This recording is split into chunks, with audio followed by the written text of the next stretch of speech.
بسم اللہ الرحمن الرحیم۔ دوستو، بھائیوں اور بہنوں، اللہ کے نام سے جو بڑا مہربان نہایت رحم والا ہے، آج ہم ذکر کر رہے ہیں جنگ بدر۔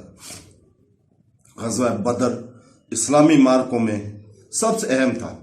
پہلی بار نئے عقیدے کے پیروکاروں کو ایک سنگین امتحان میں ڈالا گیا۔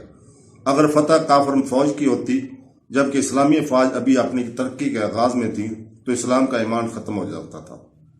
کوئی بھی جنگ کے نتائج کی اہمیت سے واقف نہیں تھا، جیسے کہ خود رسول اللہ صلی اللہ علیہ وسلم ہم جنگ شروع ہونے سے پہلے اس کی دعا میں اس کی پریشانی کی گہرائی کو پڑھ سکتے ہیں، جب وہ اپنے رب سے دعا کرتے ہوئے کھڑا ہوئے تھے: خدارا، یہ قریش ہے، یہ اپنے تمام غرور اور تکبر کے ساتھ آیا ہے، تیرے رسول کو بدنام کرنے کی کوشش کر رہا ہے۔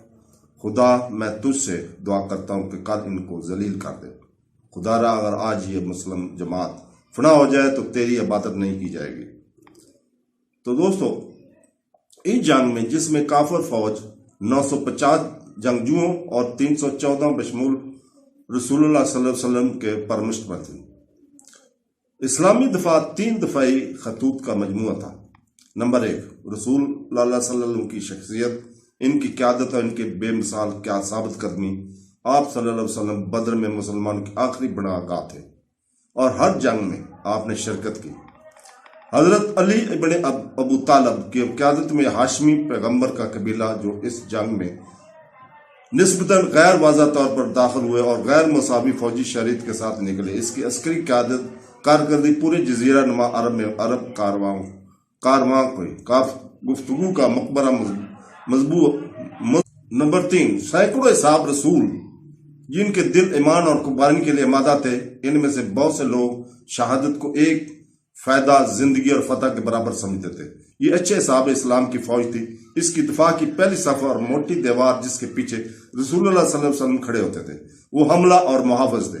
جہاں تک رسول اللہ کے قبیلے کا تعلق ہے، وہ تھے جنہیں وہ کسی اور سے پہلے بھاری قربانی پیش کرنے کے لیے پکارتے تھے۔ وہ دشمنوں کے سامنے اپنے زوروں کے ذریعے فوج کے لیے دفاع کی پہلی صف میں کھڑے ہو جاتے تھے۔ جب عام حملے شروع ہوئے اور ہر صحابی نے شرکت کی تو رسول اللہ صلی اللہ علیہ وسلم کے قبیلے کو دشمنوں کے لیے سب سے زیادہ نقصان پہنچا۔ وہ بدر اور اس کے بعد کی جنگوں میں ایسے ہی تھے۔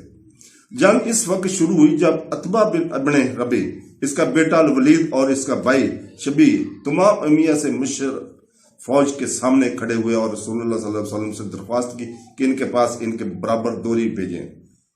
سینکڑوں اصحاب آپ کے ارد گرد تھے اور ان میں سے بہت سے یہ توقع کر رہے تھے کہ آپ صلی اللہ علیہ وسلم آپ کو پکاریں گے، لیکن آپ نے اپنے خاندان سے شروع کرنے کا انتخاب کیا۔